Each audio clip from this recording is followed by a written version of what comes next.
Hey folks, welcome back to Only Best Fantasy Novels. My name is Robin, and today I want to talk about The River Has Roots by Amal El-Mohtar. I hope I pronounced that right. I apologize if I didn't. But this is a novella that it just pays such marvelous homage to the fairy tale, the fairy tale that encompasses such a big part of the fantasy genre that unfortunately it feels like very few authors want to dabble with.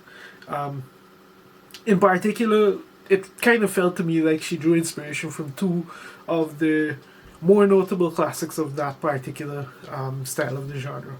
But and one of them happens to be my favorite fantasy book of all time.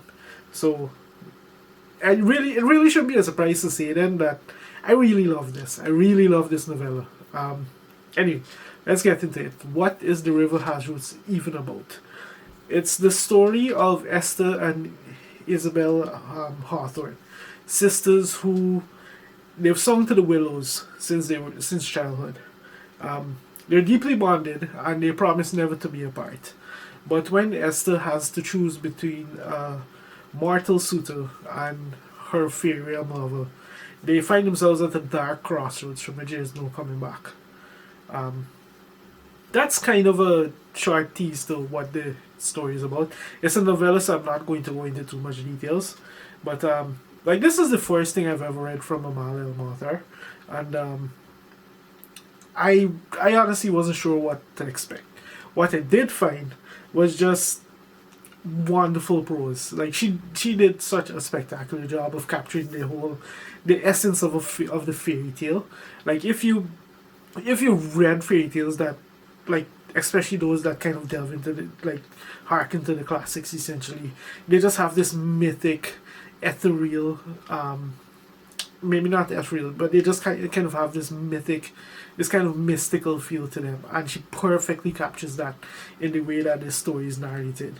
Um, in addition to that, like this story just operates on multiple layers, which was just spectacular to read from start to finish.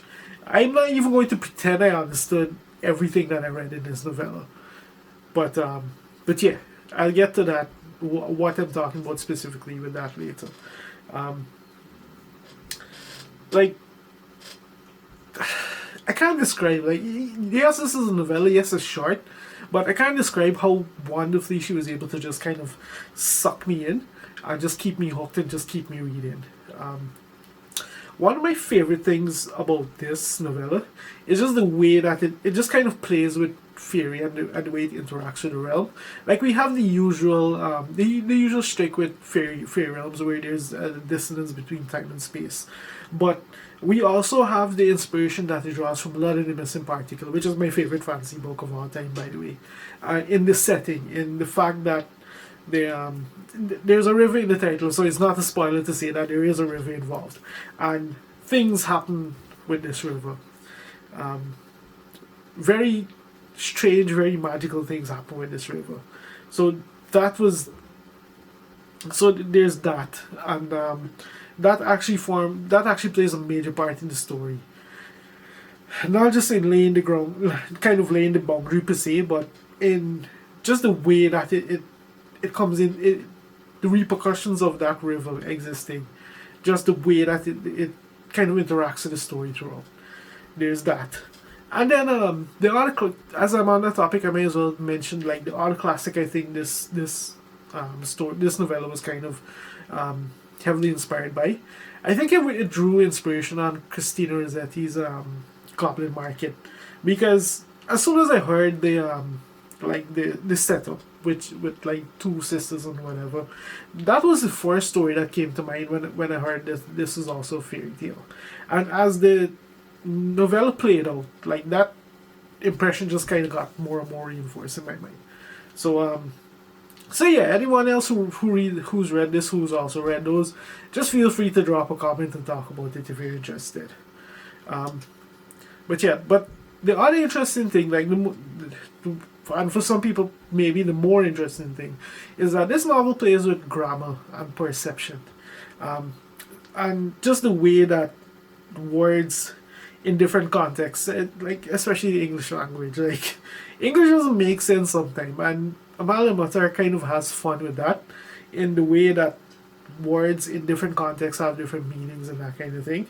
Um, and it manifests in kind of it manifests in different ways, from the word games that the sisters kind of play straight through to the literal source of magic in this world.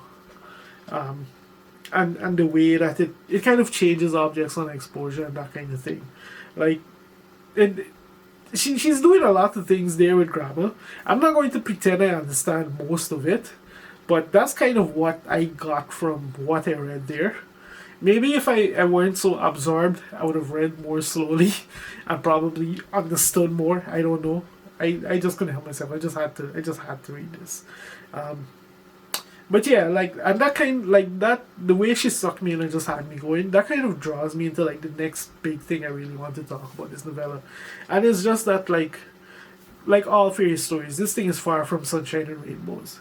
Like, the first half of the novella feels very different from the back half, mainly because we hit a certain trigger point from which things get really strange, very magical, very horrific. The dark side of fairy, you can call it. Whereas the first half of the novella was pretty much just introducing us to this world, these characters, and just kind of building a rapport with us to get us invested in this world, more or less, and to kind of set everything up for the ending that she has in mind.